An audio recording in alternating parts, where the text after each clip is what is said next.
Determinants के properties जो हम लोग कर रहे हैं उसके अंदर नेक्स्ट प्रॉपर्टी है प्रॉपर्टी नंबर 5। वो ये बोलती है कि अगर किसी डिटरमिनेंट में किसी एक रो या कॉलम के सभी एलिमेंट्स या कुछ एलिमेंट्स, ठीक है, सम फॉर्म में दिए हुए हैं तो आप उस एक डिटरमिनेंट को ब्रेक कर सकते हैं इनटू डिटरमिनेंट्स, ठीक है। अब वो ब्रेकिंग कैसे होता है ये आप देखो पहले, उसके बाद उसको रीड करते हैं। तो क्या लिखा है, ये डिटरमिनेंट है इस तरह से। इसमें फर्स्ट रो क्या है, a1 + d1 a2 + d2 a3 + d3, second row है b1 b2 b3, third row है c1 c2 c3। इसमें जैसा कि आप देख रहे हो फर्स्ट रो के तीनों एलिमेंट्स को सम फॉर्म में एक्सप्रेस किया गया है, तो ये डिटरमिनेंट को ब्रेक कर सकते हैं। कैसे ब्रेक होगा, तो देखो फर्स्ट रो जो है ये सम फॉर्म में है, इसका मतलब सेकंड और थर्ड रो अनचेंज्ड रहेगा, एज इट इज रहेगा दोनों डिटरमिनेंट्स में। तो इसका जो सेकंड और थर्ड रो है b1 b2 b3 c1 c2 c3 वही सेम रहेगा उन दोनों डिटरमिनेंट्स में, जो रिजल्टेंट डिटरमिनेंट्स मिलेंगे हमको, ठीक है। तो यहाँ पर आप देख सकते हो b1 b2 b3 और c1 c2 c3, इसी तरह दोनों में सेकंड और थर्ड रो एकदम सेम है, बिल्कुल भी चेंज नहीं किया है, ठीक है। ब्रेक कहाँ होगा, जो सम फॉर्म में एक्सप्रेस्ड है, ठीक है, जो रो या कॉलम सम फॉर्म में एक्सप्रेस्ड है वो ब्रेक होगा। जैसे फर्स्ट रो में a1 + d1 a2 + d2 a3 + d3 था, तो इस जो पहले डिटरमिनेंट आएगा उसमें आप कोई भी ले लो, a1 a2 और a3 ले लिया फॉर एग्जांपल, और दूसरे डिटरमिनेंट में d1 d2 d3 ले लिया फर्स्ट रो में। इस तरह से ब्रेक होता है, ठीक है। अगर मान लो सेकंड कॉलम अगर सम फॉर्म में होता, ठीक है, तो कैसे ब्रेक करते, फिर फर्स्ट और third column as it is रहता और सेकंड कॉलम जो है उसमें उसका एक एलिमेंट एक में ले लेते और दूसरा एलिमेंट दूसरे डिटरमिनेंट में ले लेते, ठीक है। आगे करवाऊंगा वो भी, ठीक है, तो प्रैक्टिस के लिए हाल फिलहाल आप लोग नोट कर सकते हो इसको, और इसका स्टेटमेंट भी पढ़ लेते हैं। तो क्या बोला है, इफ सम और ऑल एलिमेंट्स, अभी तो इस एग्जांपल में तो ऑल एलिमेंट्स दिख रहा है, ठीक है, सम को भी एक्सप्लेन करूंगा मैं, ठीक है। If sum or all elements of a row or column of a determinant, ठीक है, अगर डिटरमिनेंट में किसी रो या कॉलम के कुछ या सभी elements are expressed as sum of two terms, ठीक है, सम फॉर्म में एक्सप्रेस किए गए हैं, then the determinant can be expressed as sum of two और मोर डिटरमिनेंट्स। इस तरह से है स्टेटमेंट, आप लोग नोट डाउन कर दो और इसका हम लोग प्रूफ भी देख लेते हैं।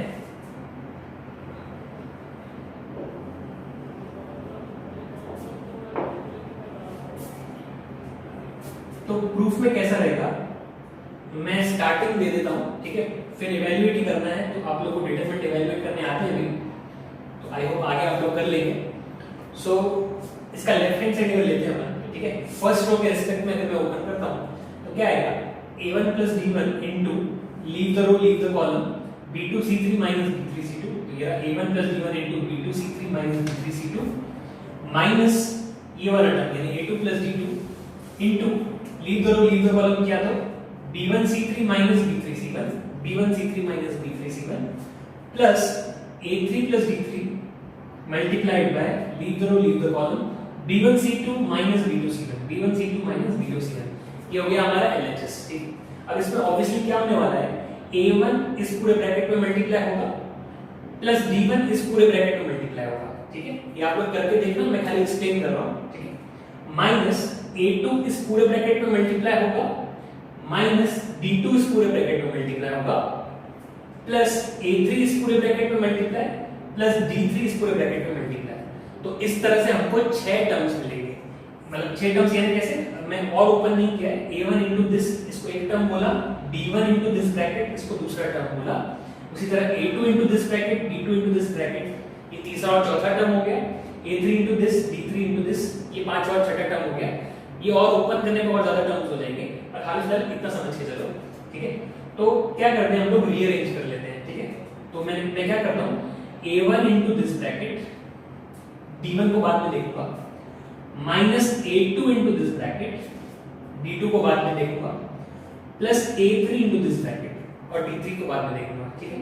तो ये क्या बनेगा, खुद ही सोचो, a1 into this bracket minus a2 into this bracket plus a3 into this bracket, this is nothing but the value of this determinant, ठीक है।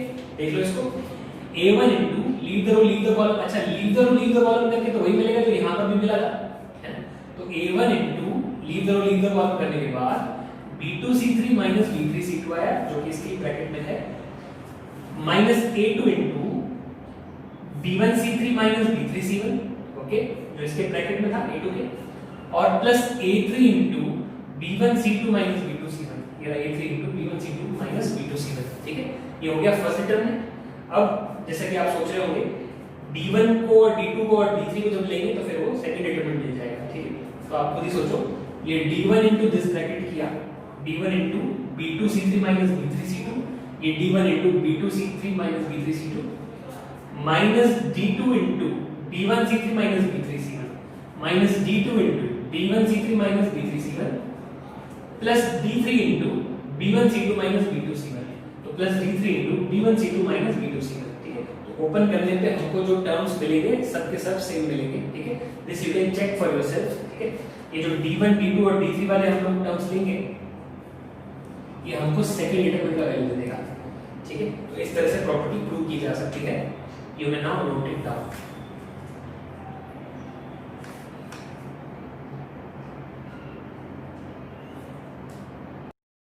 Now let us quickly go through a couple of examples to understand इस property को कैसे apply कर सकते हैं। Okay, so first example ये है, इसमें क्या दिख रहा है, B1, B2, B3 second column है, C1, C2, C3 third column है, जो फर्स्ट कॉलम है वो सम फॉर्म में है पूरी तरह से, तो A1 plus x, A2 plus y, A3 plus z इस तरह से है। तो क्या करना होगा हमको दोनों जो डिटरमिनेंट रिजल्टेंट डिटरमिनेंट्स मिलेंगे उसके अंदर सेकंड और थर्ड कॉलम तो अनचेंज्ड रहेगा, तो B1, B2, B3, C1, C2, C3 ये लिख देना सेकंड और थर्ड कॉलम में एज इट इज, ठीक है। पहले डिटरमिनेंट में फर्स्ट कॉलम में क्या आएगा, A1, A2, A3, ठीक है, A1, A2, A3, और दूसरे डिटरमिनेंट में फर्स्ट कॉलम में क्या आएगा, x y z, ये रहा x y z, ठीक है। ऑर्डर आगे पीछे भी कर सकते हो, ठीक है। चाहिए तो यहां y लिख दो और यहां A2 लिख दो तो भी करेक्ट है, ठीक है। क्यों? क्योंकि ये A2 प्लस y है, या इसको y प्लस A2 को तो क्या फर्क पड़ता है, ठीक है। तो ये भी कर सकते हो, ठीक है, इसमें कोई प्रॉब्लम नहीं है, ठीक है। इसके बाद जैसे कि सेकंड एग्जांपल में अगर हम देखें तो again second column B1, B2, B3, third column C1, C2, C3 ये रखा है। फर्स्ट कॉलम में केवल ये वाला एलिमेंट सम फॉर्म में है, A1 प्लस x, ठीक है। ये A2 और A3 अकेले एलिमेंट्स ये सम फॉर्म में नहीं लिए हुए हैं, तो कोई बात नहीं, ठीक है। ये एक चीज लिख दी इधर, इफ सम और ऑल एलिमेंट्स, ठीक है, किसी एक रो के सभी एलिमेंट्स सम फॉर्म में होने चाहिए या कुछ एलिमेंट्स सम फॉर्म में होने चाहिए। इस एग्जांपल के अंदर फर्स्ट कॉलम के तीनों एलिमेंट सम फॉर्म में थे, लेकिन सेकंड एग्जांपल के अंदर फर्स्ट कॉलम का केवल एक एलिमेंट सम फॉर्म में है, ठीक है। तो इसको कैसे टैकल करोगे? अगर इसको इस क्वेश्चन में ये प्रॉपर्टी लगाना है तो ऐसा सोच लो कि ये A2 प्लस 0 और ये A3 प्लस 0 लिखा हुआ है, ठीक है। अगर कॉलम में नहीं रो में करना है तो वो चीज भी हो सकती है, ठीक है। अब ये पूरा का पूरा जबरदस्ती हमने सम फॉर्म में ला दिया, ठीक है। तो अगेन किस तरह से ब्रेक होगा, सेकंड और third column will remain unchanged for both the determinants, तो ये B1, B2, B3, C1, C2, C3 as it is रहेंगे, जैसे कि आप देख सकते हो। फर्स्ट डिटरमिनेंट में फर्स्ट कॉलम में क्या आएगा, A1, A2, A3 ये रहा, और सेकंड डिटरमिनेंट में फर्स्ट कॉलम में क्या आएगा, x 0 0, इस तरह से ब्रेकिंग होगा इसका, ठीक है। इसको once again as I said, अगर फर्स्ट कॉलम में नहीं ब्रेक करना है, अगर फर्स्ट रो के टर्म्स में ब्रेक करना है तो वो भी कर सकते हो, ठीक है। I hope this is clear, इसको नोट डाउन कर लो।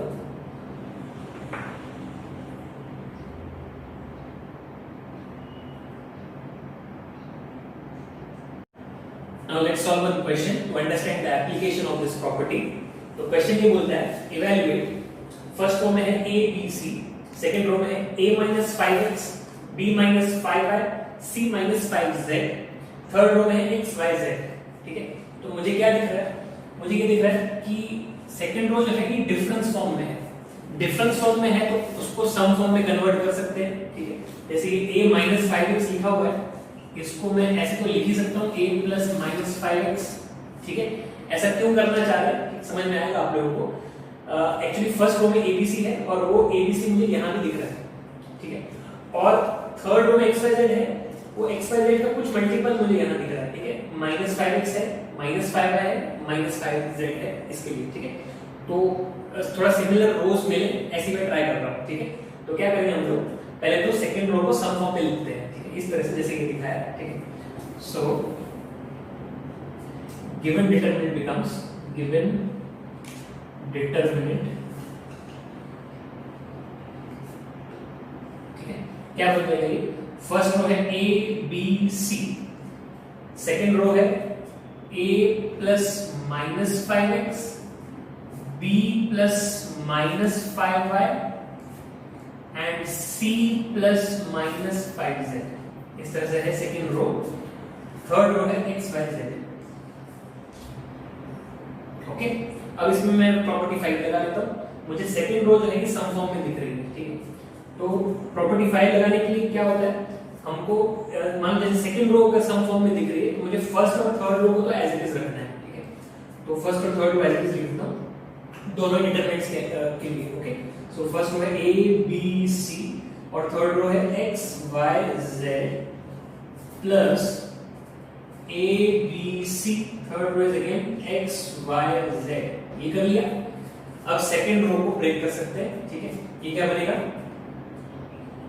a b c पहले डिटरमिनेंट में रख देता हूं और minus 5x minus 5y minus 5z को दूसरे डिटरमिनेंट के अंदर रख देता हूं।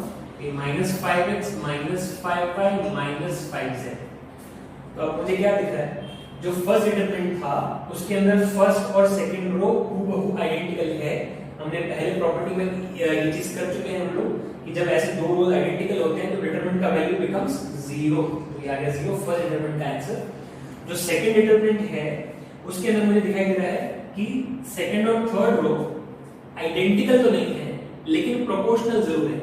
अगर मैं पूरे थर्ड रो में -5 इंटू कर दूं तो मुझे सेकंड रो मिल जाएगा, ठीक है। यहां तो आप ऐसे सोच लो कि सेकंड रो में से हमने -5 कॉमन निकाल दिया, ये भी हम लोग पढ़ चुके हैं पहले रो में। तो अगर -5 कॉमन निकाल दोगे तो xyz सेकंड और थर्ड आइडेंटिकल हो जाएगी। Again the value of determinant becomes 0। नहीं तो सिंपली प्रोपोर्शनल वाली प्रॉपर्टी थी जो हमने की थी और उसके हिसाब से ये सीधा ही 0 बन जाता है। तो दोनों डिटरमिनेंट्स का वैल्यू आ गया 0। तो जो रिजल्टेंट डिटरमिनेंट था हमारा, जो मेन डिटरमिनेंट था, उसका वैल्यू बिकम्स अगेन 0, ठीक है। ये मैं pause the video and note it down.